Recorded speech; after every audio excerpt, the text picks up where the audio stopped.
It's my privilege to introduce Shri Umesh Rathod ji, an educator, startup mentor, innovation ecosystem builder, and author of IP to IPO Decolonizing Academic Startup Revolution. For over 2 decades, Shri Rathod has been working at the intersection of academia, entrepreneurship, innovation, intellectual property, and startup development. Through his initiative, he has actively promoted the vision of transforming students from job seekers into job creators by fostering entrepreneurial thinking, innovation driven education.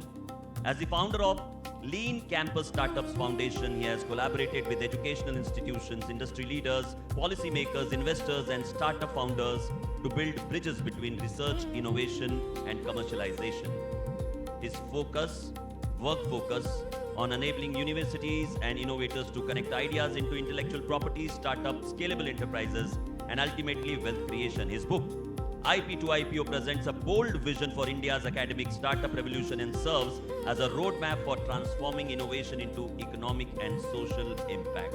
Please join me in welcoming Shri Umesh Rathod, a passionate advocate of innovation, entrepreneurship, and nation building.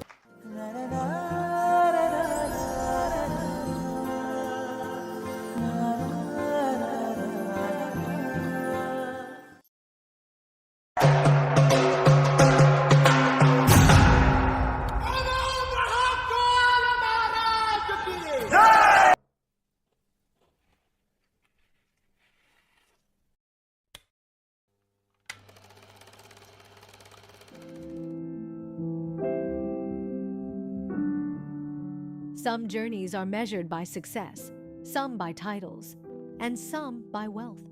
But sometimes we come across a journey that is defined by courage. Today, we celebrate one such extraordinary journey, the journey of Shri Umesh Rathod. Born into a humble family in Mumbai, with deep roots in Rajasthan, he grew up in a home where values were always greater than circumstances.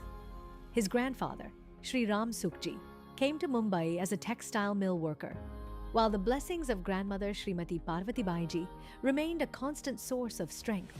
His father, Shri Santoshji, served the Indian Railways with discipline and resilience, while his mother, Srimati Yashodaji, became the silent force behind every milestone. Along the journey, the support of wife Surabhi and the love of Harshvardhan and Harsiddhi became the strength behind the vision. In that modest household, one belief echoed every day: education is not an expense, education is liberation. From VES Polytechnic to the University of Mumbai, masters at Wellinkar Institute, a self-funded journey to Berlin to understand entrepreneurial ecosystems, and later, public policy management at IIM Calcutta, the journey of learning never stopped. Somewhere between education, exploration, and spiritual yatras to Tirupati, Vaishno Devi, and Char Dham, ambition slowly transformed into purpose. Soon after the Mumbai attacks came a prestigious opportunity: selection into the Intelligence Bureau. But one sentence from his father outside the Shimla Training Center changed everything. Perhaps you are meant for something even bigger. And in that moment, he chose uncertainty over comfort. Long before startups became headlines, he was already mentoring students, supporting founders, and building innovation ecosystems across India. Because he believed, India does not lack talent, India lacks ecosystems. Through platforms including NASDAQ Entrepreneurial Center San Francisco, Mass Challenge Switzerland, Vadwani Foundation, Atal Innovation Mission, IIT Bombay, CIICIES, and G20 Policy Research at the Indian School of Business, Hyderabad, his work began impacting innovators across borders. As an author, The Fun of Being in a Startup, Startup Chanakya, and Startup Theories, Examples and Activities became guiding voices for aspiring innovators. And now comes a bold new vision: from IP to IPO, Decolonizing Academic Startup Revolution, Building Innovation Ecosystems for Viksit Bharat 2047, a vision strengthened by the foreword of Padma Vibhushan, Dr. Raghunath Mashelkarji, and guided by one enduring philosophy, Udyamita, Paramo, Dharma. Ladies and gentlemen, please join us in welcoming global mentor, innovation strategist, author, TEDx speaker, founder of Lean Campus Startups, Shri Umesh Rathod.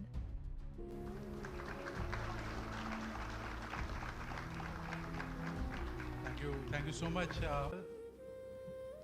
एक साथ जोर से बोलिए, भारत माता की जय। भारत माता की जय। मंच पे उपस्थित सम्माननीय Lodha sir, Ashish Kumar Chauhan sir, advocate Amit Mehta, professor emeritus MM Sharma sir, it is such an honor that we all have gathered here with the vision of Viksit Bharat 2047.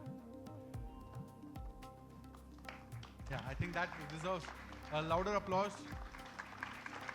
कल 12 साल हुए हैं, longest serving, so we'll be going ahead with that. So, it is with immense gratitude, humility, and hope I stand before you today. This is a special moment in my life. Not because a book is being launched, because an idea is being launched, a moment is being launched, a conversation is being launched, and how the Bharat of future should be.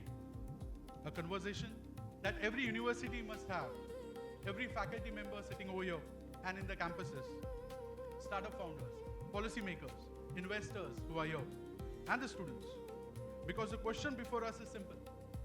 Can Bharat become a developed nation by 2047 without becoming an innovation-led driven nation? And my answer is no. And the answer is the reason why the book exists. Over the last 1.5 decades, I have had the privilege of interacting around 5 lakh students across the country. Met numerous faculty members, incubation centers, innovation cells. Wherever I traveled, one question kept troubling me. India is one of the largest producers of talent, one of the largest producers and the fastest growing startup ecosystem, one of the youngest nations in the world. Yet, we are struggling systematically to convert knowledge into globally competitive enterprises. Why are we producing graduates but not enough creators? Why are we producing research but not enough commercialization? Why are we producing ideas but not enough global innovation champions? And why there is no technology owners? The answer, I realize, lies in a missing bridge. A bridge between academia and entrepreneurship. A bridge between research and markets. A bridge between patents and prosperity. And intellectual property and enterprise creation. This bridge is called IP to IPO. The thought of writing on this topic was taking rounds in my mind, but the real push came when I did a podcast with Sri Ajay Thakur ji. And that's where the real push came that I should write on this topic. So, from Saraswati to Lakshmi, the journey of every developed nation has followed a similar path. Knowledge creates innovation. Innovation creates IP. IP creates enterprises, and enterprise creates wealth. And wealth creates national strength. In Bharat's own civilizational landscape, we have had various, attributes to add to it. But we have taken a wrong train. What is the wrong train, friends? I would like to speak honestly, not critically, not politically, but honestly. A few decades ago, perhaps unknowingly, we boarded the wrong train, the train of producing job seekers. I remember how one IIT became famous because its students received highest salary package. Soon another institution wanted to prove it had secured another even bigger package. And gradually, a silent competition emerged. Not for innovation, not for patents, not for startups, not for technology transfer, but for placement packages. Without any government intervention, without any policy requirement, placement became the dominant KPI of higher education. Institutions began competing on salaries. Parents became evaluating colleges based on placement reports. Students began choosing careers on package expectations. And slowly, the innovation took the backseat. Nobody intended this outcome. Did we? But collectively, we created an ecosystem where the brightest minds were encouraged to seek jobs rather than create jobs, where risk-taking became secondary, where entrepreneurship became optional, and where rote learning became the safest route to success. Meanwhile, industry repeatedly said, We don't need students who merely remember information. We need students who can solve problems. We need builders. We need innovators. We need creators. Yet our systems reward memory more than imagination. Sometimes I ask myself, what if our institutions 30 years back were competing on patents instead of packages? What if universities competed on startup success? What if rankings rewarded innovation? What if admission brochures highlighted enterprises being instead salaries? Where would Bharat be today? So we have incubation paradox. Today we have another challenge. We have infrastructure available. 1,200 incubation centers listed on Startup India. We have Startup Cells, Center of Excellence, incubation ecosystems. Yet incubators face a surprising challenge. They are searching for good ideas to incubate. Why? Because the problem is not about the incubator. The problem starts before the incubator, inside classrooms, inside curricula, inside systems that continue producing consumers of opportunity rather than creators of opportunity. If innovation is cultivated upstream, incubation cannot flourish downstream. Then comes the patent reality. There are 6.3 crore MSMEs in the country. Last year, 1 lakh patents were granted, out of which only 7,000 came from MSMEs. So nearly 51,000 of those 1 lakh patents were filed by foreigners, foreign nationals, and remaining 17,000 came from individuals, and only 23,000 numbers came from academic institutes. These are encouraging signs, but these numbers remain modest compared to aspirations and compared to global innovation leaders.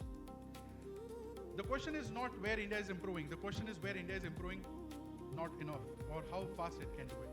Because the future belongs to nations that own technology, not merely nations that consume technology. At this heart, the discussion is not about patents. It's not about startups. It's not about rankings. It is about livelihoods. World Bank CEO Ajay Banga has mentioned developing country needs 1.2 billion jobs in the next 10 years. Only 420 million jobs have been identified. 800 million jobs don't exist. Who are going to create these jobs? Okay? The question before Bharat is, where will these jobs come from? And governments cannot create them alone. Corporates cannot create them alone. Traditional industries cannot create them alone. The answer lies in entrepreneurship, in innovation, in enterprise creation. And this is where academia must assume a new role. Universities can no longer remain degree distribution centers. They must become opportunity discovery centers, opportunity creation centers, and innovation centers. So my dear friends, my call to action is an invitation to rethink academia, to rethink entrepreneurship, an invitation to rethink how innovation is done in the country, and overall, to rethink nation building. As we move towards Viksit Bharat 2047, let us remember, a developed nation is not built by infra alone. It is built by ideas. It is built by institutions. It is built by innovation. It is built by IP, and it is built by people who dare to create what does not exist yet. Let us build a Bharat where knowledge creates value, where innovation creates prosperity, where entrepreneurship creates opportunity, where intellectual property creates national strength. Let us move from Saraswati to Lakshmi as portrayed by the little girl who performed in front of you, Gandharvika, who comes from a small town in Uchi. Let us move from Saraswati to Lakshmi for knowledge, from knowledge to innovation, from innovation to IP, from IP to enterprise, and from enterprise to national transformation. I would like to thank Dr. Raghunath Mashelkar sir for accepting my request for forward. In fact, I have sent out 8 people, out of which I got 1 response, and that was from Mashelkar sir, and he humbly accepted it. I have not done great things, but I was happy to hear and seek his support.